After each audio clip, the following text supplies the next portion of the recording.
Hello, wonderful universe. It's Jennifer here at Eureka Astrology and Healing. And today we are going to be talking about the astrology of the Sagittarius full moon. The full moon is going to take place on June 3rd, 2023 at 10:41 p.m. Please adjust your clocks accordingly, so to speak, or your time zones if you're going to be doing rituals with this full moon, which I always suggest. Full moons, new moons are great times to do rituals of, in this case for full moons, releasing and also honoring the culmination of, and we'll talk about what we're going to be honoring a little bit, or if you are going to, and the themes of the story. But with that, let's talk about the notables. And why do we talk about this? Because this is just a snapshot in time when we're doing these charts here. I'm looking at literally a snapshot of a time and place and space. And when I look at the notables, since I'm only doing videos every 2 weeks, just to kind of give highlights of things that are in the air, that have happened or are about to happen, because those are going to be affecting you and they're going to be affecting this chart. And of course, if you want to know how this directly affects you, please reach out for a reading. You can go to my website, EurekaAstrologyandHealing.com, and I can see how this is directly affecting your chart, because I'm going to be giving themes, but you have to remember this is just an overview of the energy. How it affects you, the planets in your charts, where it falls in your chart is maybe vastly different. And so it doesn't mean that that theme may not come up, but it could look very different from how it would happen for me or for the person next to you. And so first and foremost, happy Gemini. We are in Gemini season. A little bit of that energy of, there was a lot of Taurus energy for a while, and there still is, but there's a little bit of air. Let's put that out there in the chart. There was not a whole lot of air going on, and now we can get a little bit into our lungs, right? Or our bronchioles. If you do astrology, medical astrology, it represents one of the body parts is the bronchioles and getting the air in. And so we can kind of take a deep breath, but also socialize. Gemini, this is a time to get out, talk to people. You know, you can also study and do things of that nature. But I think, you know, if you're in the Northern Hemisphere right now, the weather, as you can see, is getting good. Get out and talk to people. Have a good time. Be the social butterfly. And like I said, you can also do some research. It's a great time to go look and learn some new things. The second notable, since we've last spoke, Mars has moved from Cancer to Leo. That's a big energy shift, because Mars is the planet of action, right? Like, so for a month or a little over, we may have been feeling a little more less likely to want to take action, or it was a little more emotionally driven. But also, you know, so Cancer is, I want to go inward, usually. I want to be home, I want to be comfortable, and there's more emotions, it's watery, cold, and wet. And Mars is hot and dry, so it kind of just like slows down the action. Mars is not super happy being in that sign, although, you know, it brings its own gifts to it. Now, Mars is in Leo, which is hot and dry. Leo is hot and dry, and Mars is hot and dry, so it's like, everyone's probably getting this feeling of like, it's time, let's go, let's get out there, let's be seen. Leo is like, I want to be seen, I want to lead, I want to be heard, you know, I want to express. And so we're going to be wanting to get out there. So it's a good time as Mars is going through Leo, just to get yourself out there and be seen, your gifts, your talents. You could get recognized. Now, don't get too big of a hot head, so to speak, because this energy really does bring a lot of heat. So it's just like, you know, okay, you know, do it calmly and don't get, you know, the hot or the big head. But it's a great time to be seen. Oh, let's see. Also, too, so Pluto is retrograde, and just like a week after this, Pluto's going to go back into Capricorn. So we've had this little Snapchat. I was going to say Snapchat. Whatever. Little snippet of Pluto being in Aquarius from the end of March until June 11th. And that was just like a little flavor of what's going to be for the next 20 years once it goes back in officially, like it's going to be a little bit. But, you know, there's this dance. And so, you know, definitely things arising with technology and kind of the shadow part. Also collective and community. And also the rebel and the person who wants to stand out. And like, where's the shadow parts and all of that kind of coming out. Well, it's going back into Capricorn, which had been there since 2008-ish. That's when it started. So we had these big themes of like authority and, you know, what is my authority and what does authority have over me and what power and the foundations and the rules that, you know, rule society. All the shadow parts of that and the power plays. And, you know, we've gone through a lot in that time period. Well, we're going to go back and see if we need to finish anything up.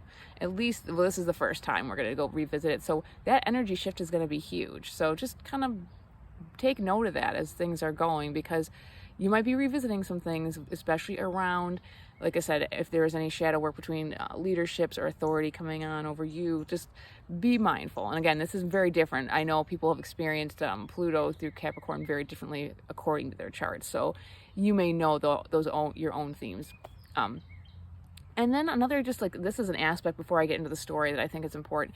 Mercury is going to be conjuncting Uranus, and that happens more often than other things do, 80 some days, I believe. And so what I find interesting, these are two planets of like information, but then one's of information, one's kind of unexpected. So like you might be getting unexpected information come up in these days around this moon. And it might be around your resources, or you might realize you have something inside of you, especially like knowledge that is like different and yet really useful. So just be kind of open to those energies, and if some kind of like interesting little tidbits that are out of left field come your way, they might be really important for you as a resource moving forward in your life. And overall too, we were talking about action. This is a good time to continue to try to get things moving forward in action, because from now until the end of the year, the planets are gonna slowly start going retrograde. And now that's not a bad thing, but it's a lot of reassessing and kind of going back in and redoing some work or investigating. And it's gonna, one by one, like right now Pluto's retrograde, but one by one, by like fall, there's gonna be over half or more of the planets are gonna be retrograde. So take the opportunity to get things moving.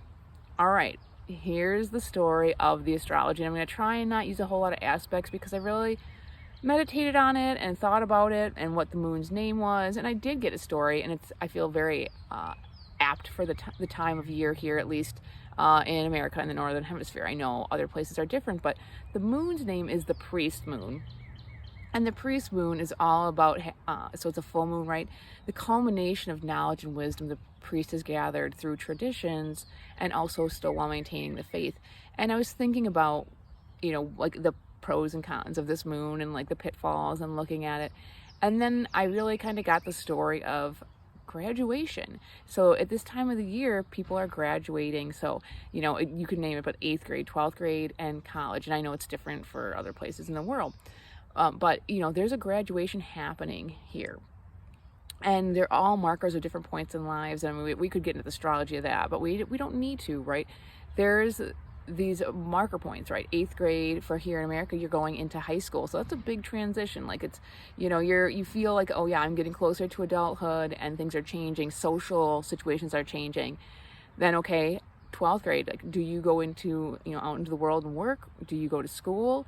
And do you get higher education? And then if you do college, it's the same thing. Like it kind of goes one after the other. There's always these thresholds. And this is where we're at. It's at the threshold, right?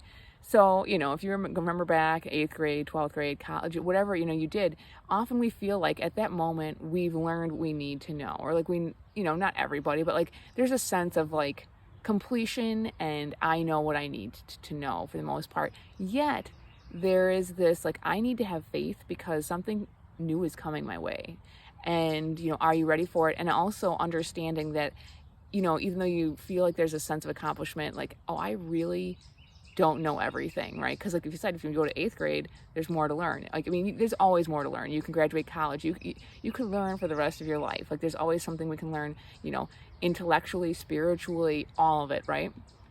And so this is where we're at right now.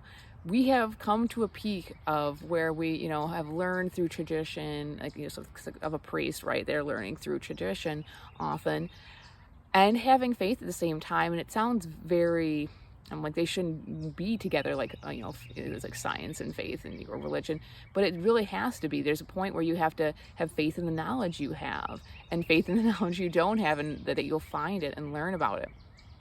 And so really, you're being asked at this time to like say, hey, you are achieved, and you celebrate that, but also be open to the next thing. Something new is coming, and are you going to be flexible enough? And this is where it gets hard. Or are you going to clamp down? And so this is where the harder part of the Sagittarius full moon, or Sagittarius in general, is going, well, I know everything because my faith is there. And in the case of whatever, say my faith in my education, the faith in my education gave me everything I need to know, and it is right and it is accurate, and I don't need to learn anymore. One, that could be a problem. Two is I believe what I was taught is right. And, you know, this could be a long video talking about that, but we all know that, you know, often for history, you know, history goes to the victor who writes it. And also too with science, we are constantly finding new things. And so like to say what we know is absolute truth all the time and not be open to other things can be deadly for ourselves or others, because like, as we know, like that faith can become dogmatic, or the faith and the knowledge you have is dogmatic, and then people get persecuted or things happen where it's not good. So be mindful of that. And just remember, this is a snapshot, like, and the moon offers us the energy of the flexibility and the adaptability, and to go with it and honor what you have. And there's also the energy of that we may at this time also want to be at home, safe and comfortable, and also may glamorize a little bit of the past or our dreams and maybe even a little bit of trauma. But don't let that rule the next chapter of your life, those energies, and also potentially the dogma. There's something new coming. Celebrate, but be open. And what is your story? What do you want to create? Because there's a new chapter coming and you've graduated. With that, I'm Jennifer at Eureka Astrology and Healing. May the plants ground you and the stars guide you. Ciao for now.